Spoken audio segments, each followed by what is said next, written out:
Hello, and am I live? Oh, my mic's on? Oh, we're live. Yeah, we're live. Well, hello and welcome to the Holo Herald podcast, episode 30. We're streaming from our usual location, now in video, and a little bit later than our usual time. We're just still trying to work out kinks with the video podcast. We kind of switched around. We got some new feeds, so hopefully the audio will be much more sunk up with the video, so it'll make a little bit more sense for you guys. But anyways, let's just jump right into this week's podcast. We got a lot to talk about. There's been a lot happening in the AR world right now. Maybe not so specifically the HoloLens world, but just AR in general is really popping right now. So we got a lot of news stories and just in tech. Anyways, let's introduce our. I'm Eric. I'm your host, and let's introduce our guests. Go ahead and introduce yourself. My not so good friend. Hey guys, what's up? Excited for another edition of the Holo Herald podcast.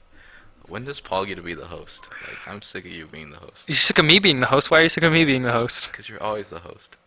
Well, that's the idea. Is you have a host that's always a host. They don't have the late night with Conan and have not Conan hosting. You're comparing yourself to Conan? I think no, I don't. Conan's a liberal. Never mind. I'm thinking more of I'm a Rush character, Okay. or an Alex Jones type of personality. Yeah, you would be an Alex Jones type. Actually, if I was going to compare myself to one host that I would aspire to be, it'd be George Norrie from Coast to Coast. Oh, You gotta yes. love him. Oh, yes. Anyways, we're totally stealing Paul's thunder. And my so good friend, go ahead and introduce yourself, Paul. All right, I'm Paul, back for another episode of the Holo Herald podcast.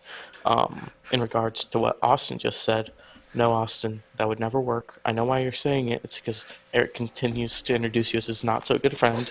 Trust me, I would do the same, and nothing would change. Then let me be the It would all host, stay so the I same. can. I'll be the Please host. host. And we don't Please have host 31. a Austin will host. Who will be your not so good friend out of me and Paul? You're both not my not so good friend. Oh, so it's equal. Yeah. We're less, but equal. Yes, It's exactly. okay. And we got Caden over on the switcher board. We don't have a camera for him yet, but we're getting one. Soon we're going to have cameras all over the place. HoloLens feed, everything. You'll just be able to switch right through. It'll be really awesome. And yes, welcome to the stream. If you guys are listening to this live right now, thank you for joining us live. It means a lot to have you guys right there in the comments, leaving discussion right there on the side where you guys can talk to each other and talk to us, and it actually spurs on a lot of our topics in the podcast. If you're listening to this pre-recorded, go ahead and leave your guys' comments down below. We also have the link dump, so everything we talk about will just be laid right out there down in the description, and we also have timestamps, which are really important because sometimes we talk about some not so interesting topics like ham radio or That's so interesting. for one of us, for one person in the podcast is interesting. And it just lets you guys skip right through to the topics you guys want to hear about. But I guess as far as everything goes, let's crack open a drink. So you guys relax, grab some food, sit back, and let's just jump into it. Want me to open that, big boy? Yeah, go ahead, buddy. Oh, Big Man Compass. Big Man Compass. Okay, so Paul, hit us with one of our first news stories. Actually, I want to talk about a random question for you, Paul. We were talking about self-driving cars. We drove to Ogden last night. It's like an hour and a half drive. Well, about 50 minutes, Yeah. drive away. And we were thinking about self-driving cars, and we were kind of debating about when we're going to see them. I'm thinking, here's my idea on self-driving cars. You know how nowadays when someone says they know how to drive stick shift, it's really cool. They're like, oh, wow, that's edgy, that's hot, that's cool that you know. Everybody's like, whoa, you know how to drive stick shift? I think by the time we have kids, it'll be like, whoa, you know how to drive? That's so cool. Nobody knows how to drive anymore, that kind of thing. What are your thoughts? I think people are still going to have to know how to drive because there's no way we're at the point where we can't have, like, steering wheels on the car. Like, AI is not that good. Like, they still get into crashes. Obviously, it's human error most of the time, but it still happens. And I think that's going to keep steering wheels in cars, and like you're not allowed to sit at the wheel of a car without a driver's license while it's moving. But in terms of just self-driving cars, I think every car is going to have it in like a year or two. Every new car will have some form of self-driving function to it. Even like lower end ones, like let's say the Nissan Altima or something like that. Yeah, I could see it because now all the high-end ones have it. So usually that technology kind of fades into it. Maybe like 5 years for lowest So end cars. what do you see like the first self-driving cars, like what features is it gonna have? Like, of course, it's not gonna be completely autonomous. What do you think it's gonna consist of? I think it'll be mostly autonomous. I mean, I don't see the Yeah, point of just not taking like it all the way, right? I, yeah, like Teslas are already mostly autonomous.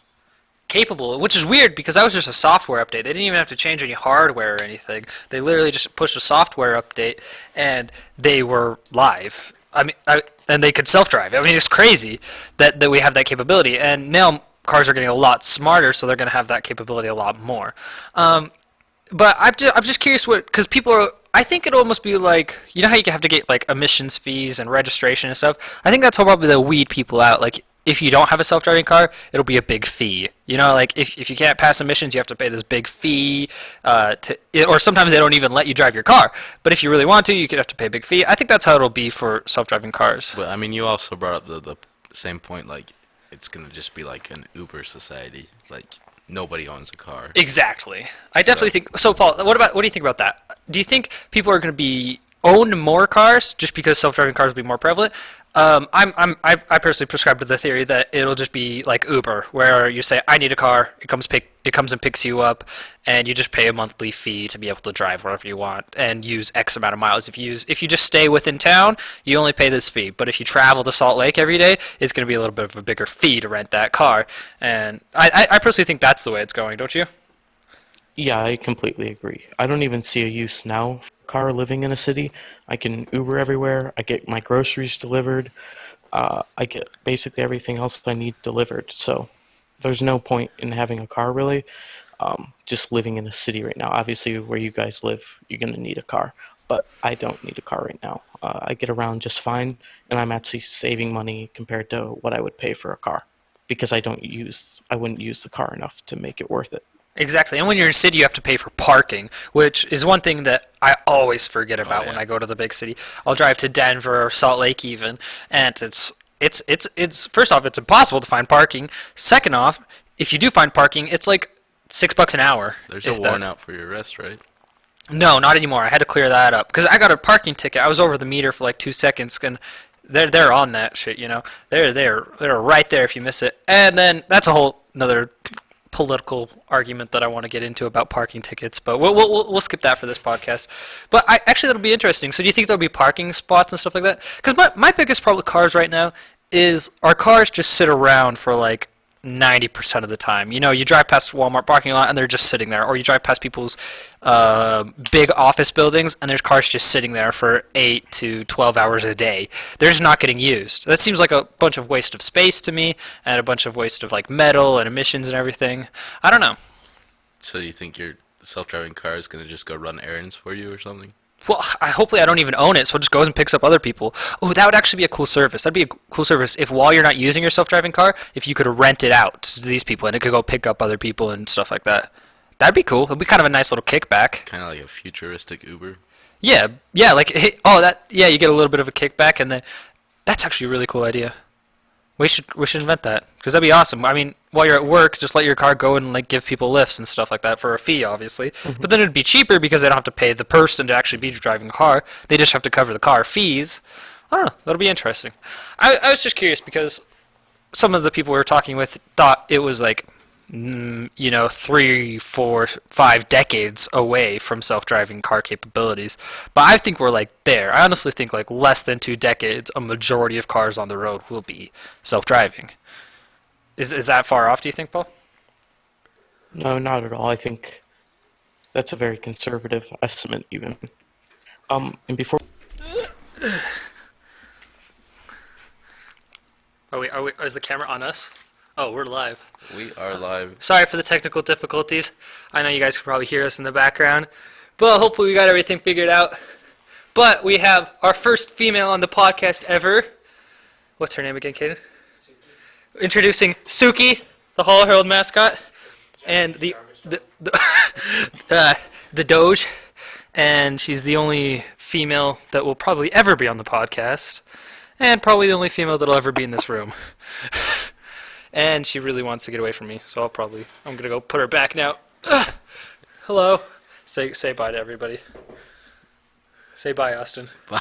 Bye, Suki. Okay. Bye. I'm gonna go right back. You guys can talk. Go back to Caden. All right. Well, so Paul, should we jump into our first topic or news that we have?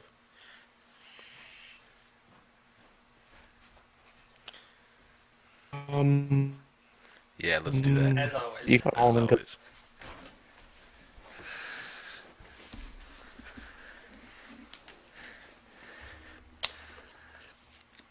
This was kind of the smallest one, even. And they're though like it's an official got HoloLens Microsoft partner right now, news right? attention. Yeah, yeah. Yeah. And which is a pretty big deal. A big company like Ford, like we've seen a lot of like smaller companies like the Stairlift company and some German and foreign companies, but nothing extremely this on the size of Ford that's designing cars. From what I understand, it's pretty cool too. You can watch some of their little tech demos and some of their other stuff that they have, but it looks pretty cool. What are you guys' thoughts about them getting big partners like this? I think it. I think it's really cool. Yeah, I think it will be good for mixed reality in general because more people see it, because more people look at Ford and stuff like that, as well as they put funding into it, and different ideas and things will come of these different partnerships, I believe. Oh yeah, for sure. And it exactly like you said, like more people will use it, and Ford is a big company, so if more people are using it in their daily lives, that's kind of how most technology works, right? It's like the computer started out just like a professional's piece, and then eventually they made the personal computer, and it worked its way out because people found so many use for it in their work that they wanted to find use for it in their everyday lives. I think mixed reality could definitely go the same way. Oh yeah. Does it show exactly what they're using it for? Is it just to help them design cars, or is it to help them test cars? Or I didn't really get that far in the article. It's prototyping in a virtual environment, is what they say. So I believe it's just merely designing the cars, and then look,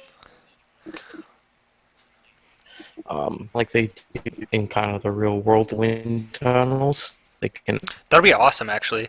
That's really cool with the simulating wind tunnels. When you Yeah. like having like this huge mixed reality wind tunnel. That's actually really cool. Oh, that's actually really cool. And the fact that Ford sees enough promise in mixed reality to invest this much money, because I bet it's not cheap to do a partnership like that. I bet they already had Microsoft partnership somewhere else, so they could have just wiggled their way in there. Well, But yeah, with their Microsoft Sync in their cars. what's Microsoft It's Sync? their voice service Oh, really? that Ford uses, and so you can like hands-free call and stuff. Really? Is that different than Cortana? Yeah, it's different. It's a good thing But it's not powered by Cortana. Microsoft. Oh, really? It's a good thing it's not Cortana because, I mean, could you imagine the road rage going down the road? Oh, yeah. Cortana, take me to this place. Oh, I better not say that because definitely one of our computers and someone else's computer is Yeah. listening right now. But Sync, it sucks. Like what I've used of it. Really? Yeah. I've never even used it. I didn't even know it existed. And that's pretty good. I don't know. I've never been a big fan of those in-car technologies like that Yeah, anyways. they're always super not good. Crappy. Yeah, just not built well. Yeah. But it's cool to see Ford doing this because I wonder how many HoloLens they bought because they're three. Well, they probably bought the business version, which is like $4,500 a pop with like the IT integration and the tracking or whatever. There's a business suite level for them. They're like $4,500, and they probably for people to be writing news about it. I mean, they probably had to order a bunch of them, Yeah. which is really cool. And from what I understand, they're not making HoloLens anymore. They're stopped production on them. So whatever they have now is like a finite amount. Really? Yes, I think that happened a while ago. What do you have to say, Paul? Oh no, I was just gonna say that's pretty cool. That means ours will start going up in value, hopefully. Hopefully, and then we can sell it on eBay for like $5,000, like the people do. Even now, like you go on Amazon, like right now, open up Amazon or eBay and search HoloLens, and they're going for like $4,000, $5,000 when you can just order one off Microsoft and have it here in a couple days for $3,000 Yeah, I know. I don't get it. for the default price. You just have to do some paperwork, right? I don't even know if you have to do that anymore. When we first got it, you had to. When we first got the HoloLens, you had to fill out this sheet that says why you need a HoloLens, and you had to sign some agreements that was like, I'm not going to resell it, and a bunch of other random crap. And then you had to actually get on a waiting period, and they were only verifying certain people. Do you remember what wave we were, Paul? Was it like wave 3? Yeah. Because yeah, we were like, yeah, I think we both got approved at the same time. We used your invitation, and then I Oh, really? That's surprising that it lasted that long, though.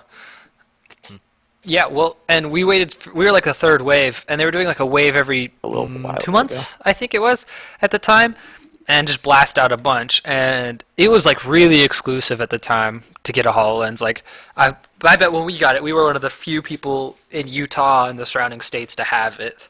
That's how few people I would say. I mean, we got a pretty big tech hub here, but still, even still, nobody heard of it. We were like traveling around, showing it off and everything. People were amazed. People wanted to see it. People were contacting us to see it and everything. So I don't know. It was really exciting at the time. But now you can just walk right onto. Well, not walk. I wonder if you could buy one at Microsoft Store, but just walk. I mean, to sign in to Microsoft and just buy one right there, which is pretty cool. What's some of our other news stories, Paul? Well, Oh, sorry. Go ahead. back to the topic. Like, I think it's a great move for Ford, in the fact that, like, if they're gonna switch their whole system to modeling with tech and virtual stuff, it will take away like a lot of, because they use like clay models and stuff for their cars, so it will take away a lot of like use of materials that are expensive. So once they get switched over, which will cost a lot of money, but once they get there, it'll be probably really efficient and cheap to do. So I think you're exactly right.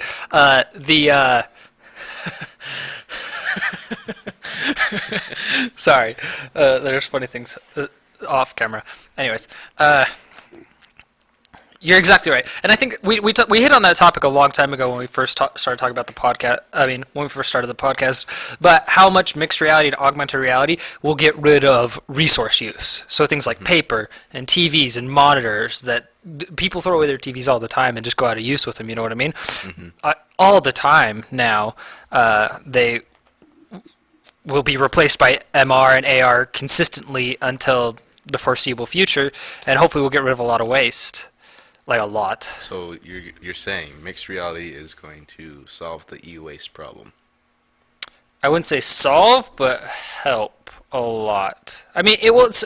We've already cut back on it a lot. I mean, if you look at an old CRTV TV and how much resources that took to now a flat screen, I mean, just by volume they take up less. But at the same time, we're using technology on a more and more basis. So I don't know. That's a good question. I think it'll definitely help a lot though, because monitors, especially just TVs and monitors, just disappearing. And I don't know. I wonder, do you guys think we'll burn through MR headsets faster than we burn through a phone? So I mean, you can get a phone now and it'll last you like 3 years and longer if you treat it well, just hardware wise. Do you think we're gonna run through the hardware really fast? I think it really depends on how fast the software moves. I notice with phones, like, yeah, you can keep it for 3 years, but does it work well for Yeah. 3 years? I'm more Yeah, like two yeah. software No, I think you're developers. exactly right. I think the software is going to move much faster, and we're going to see like updates a lot faster. And what I'm kind of scared for actually is like how iOS will come out and completely take out a device. I mean, like iOS 8 or iOS 9 will come out and completely wipe out the old devices. Can't even access half the apps anymore. Can't even access the web sometimes. I think we're going to see that happen a lot more, especially at the early set of MR. I think technology will progress so fast, especially with like the sensors, displays, and the tracking software and all that, that we're going to see it just taken away. I think it's good not to hang on to legacy stuff too, because then you just run into problems. Like, I know with you and your new phone with the Type-C cable, your battery's always dead because there's Nowhere to charge nowhere it. to charge it. Exactly. And so, like, I see why we hang on to legacy stuff, but it should be a quicker jump. No, you're exactly right. I think I'm one of the biggest proponents right now from completely dropping mini USB. It's old, it's legacy, it's slow, and just convert everything to USB-C. I think there should be like a hard cutoff. Like, it should just be no more phones are using this anymore, no more devices, no more anything is using this. We're just going to start using this and upgrade or die, basically. And I think there's a fair amount of time. Like, mini USB is a great example because mini USB's been around for forever now at this point. I mean, since Razer phones even used mini USB. You know what I mean? So, I mean, it's time, especially because USB-C. I'm gonna go on a little bit of USB-C rant right now. Why we need to get rid of We knew it was gonna happen. USB-C does way more power. It does HDMI. It does HD audio, HD video. It lasts a lot longer. And the biggest of all, you can't plug it in wrong. It plugs in both ways, which is unbelievably helpful when it's dark and you're trying to plug in your phone and get it. Is your phone USB-C, Paul?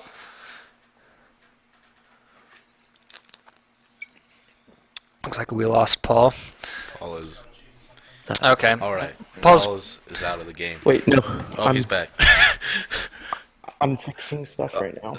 You're good. You're good, man. Laggy. you're what? Still. I'm Okay, plugging into you're- Ethernet right now as we speak. Oh, you might pulling out the old lose Ethernet. me. Speaking of a legacy cord. Speaking of legacy everything. Sorry, guys. You know what? We're gonna work out all these kinks. We're gonna get to the podcast. It's gonna be great. We enjoy your guys' patience. Yes, thank you for being patient. And if you guys are annoyed from the live stream, we'll be live. I mean, we'll be. Paul's just having all sorts of problems. If you guys are enjoying the live stream or kind of mad about the live stream, just wait till the pre-recorded version. I'll go through it, I'll edit it, and it'll be seamless. So you guys are getting a little inside view. Let's move on to something more important, though.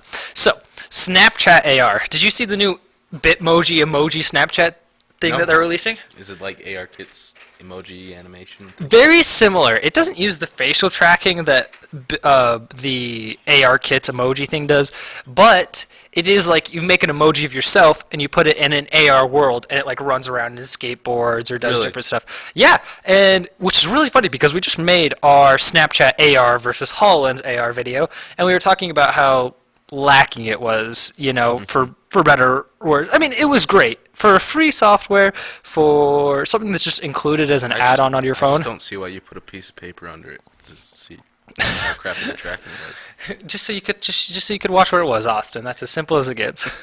And it worked out really well. But do you notice how right when ARKit came out, like the day Yeah. ARKit came out, they came out with their new AR as a. Do you see? Actually, that's a good question. Do you see ARKit and AR Snapchat competitors? I think they're two different things. Okay. Like they accomplish two different things. I mean, Snapchat, it's used for snapping, you know, Yes, exactly. and that's all it's used for, right? Mm-hmm. ARKit is a bit more versatile.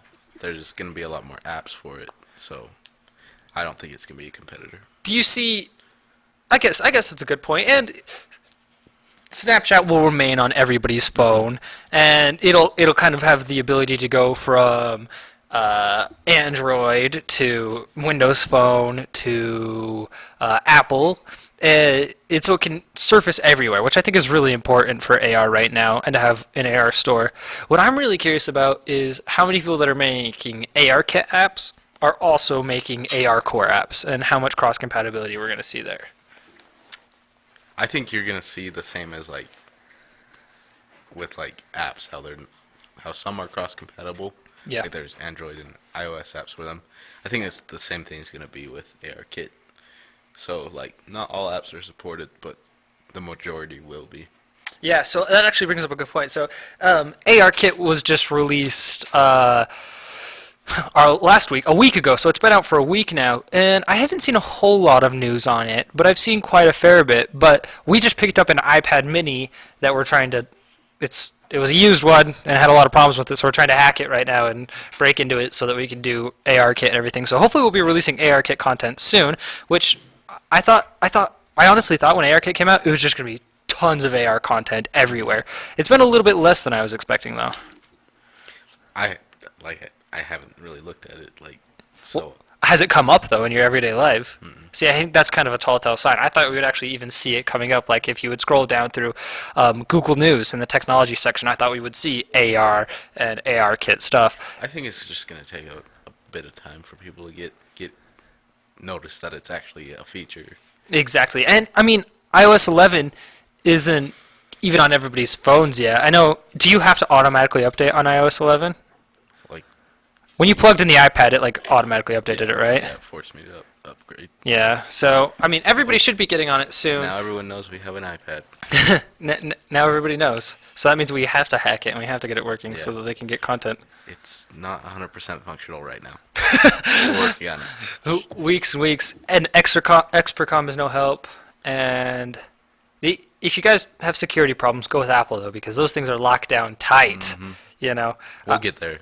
It's gonna happen. Exactly. We'll get there. So we have an article from CNET that talks about the 23 best ARKit apps for the Oh, iPhone sweet, they right already now. have one? Yeah, so they have like 23 apps that are like the main ones right now.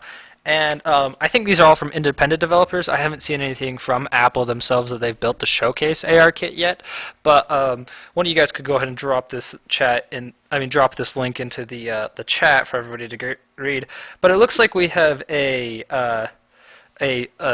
dentistry app. So it presents like an augmented reality dentist chair, and you guys can go ahead and read along with us once we get it there. We have Porsche AR, which I personally think looks awesome because I'm a Porsche fan, and it actually looks really good. The graphics look awesome. Pretty simple stuff. More Porsche AR. Measure Kit, so a measuring app, which is very similar to some of the very first apps we saw in the HoloLens, which I actually think is one of the most useful tools of AR right now that people can use every day. More Measure Kit, AR Measure, Dance Reality, an augmented app that teaches you how to dance. Sky Guide, which we've seen before. This one just looks like an updated version, which is where it's a really cool app where you hold your phone up in the night sky and it shows you where all the constellations are using GPS and everything. That's a really cool app. Kings of Pool, so some gaming. That's the first like game we've seen. IKEA Place. I know this was one that they talked about a lot before ARKit came out, was that IKEA was going to be featuring their ARKit app and stuff, which, I don't know. Honestly, I don't see it. These are like helpful, but in reality, I don't know how much they'll get used. Yeah. Where you can like put a couch in your space and stuff. Yeah, I don't know either. What do you think, gonna Paul? be kinda Yeah, I don't see that being used like much at all. But Paul? He's gone forever. My friend. Alright, we're moving on. Okay, some of the other apps. So, Oh, he's back. no, he's not. He's just jumping back in there. He's not completely back.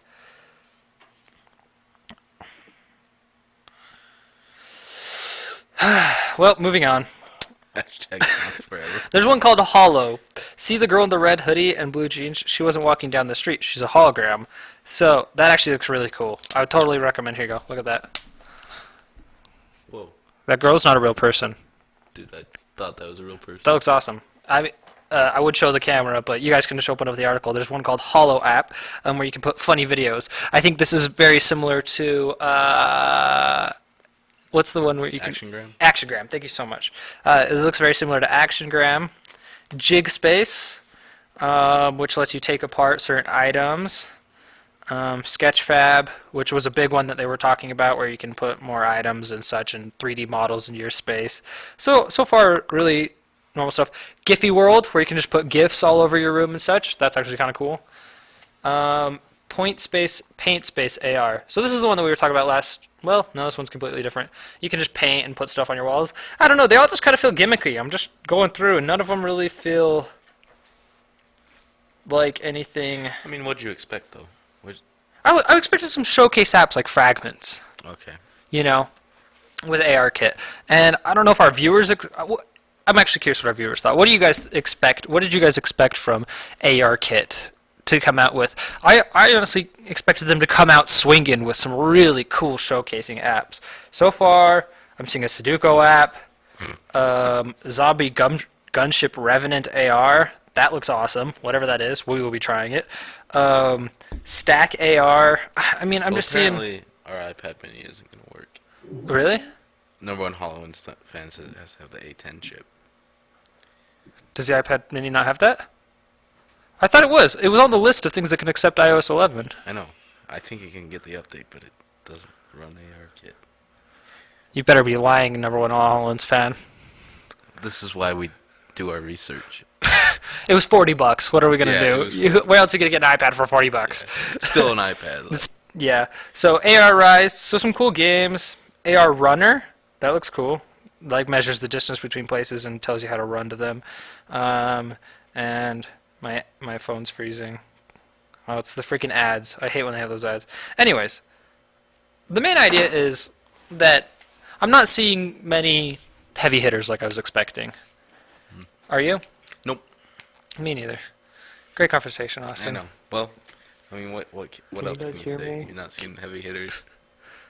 No, I was expecting X. What? Never mind. This is going to shit. Well, I think that's the end of our podcast. I've had enough. So, tune into the pre-recorded version. There will probably be a little bit of a tidbit extra information and everything. Sorry this has been such a failure, especially because it's number 30, so it was kind of a show line for us, but it just kind of went off the rails. It'll be better next week, and we did a stream last Thursday. Thank you to everybody that was able to join. We streamed for about 2 hours. I think we're going to do another stream this Thursday, for probably about 30, 40 minutes where we kind of do the same idea where we just go over some of the new HoloLens apps, play them right there live, do a little bit of Q&A at the end. It was a really great time. And please be there, join it. But I guess for this week, that's it. It's just not going well. I'd rather have better quality content for you guys than what we're putting out right now. So I'm going to go ahead and cut this one short and come back for the pre-recorded version, and there will be a lot of extra stuff, though, which will be released on Friday. And I guess that's everything. I guess we can go ahead and close out the podcast. Go ahead and roll the credits, Cade.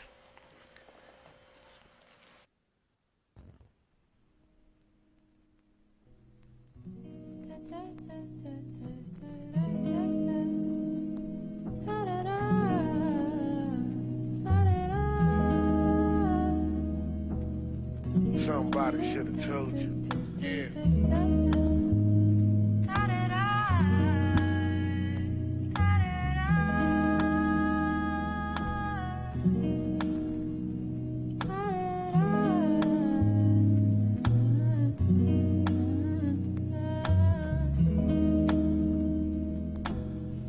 Somebody should have told you.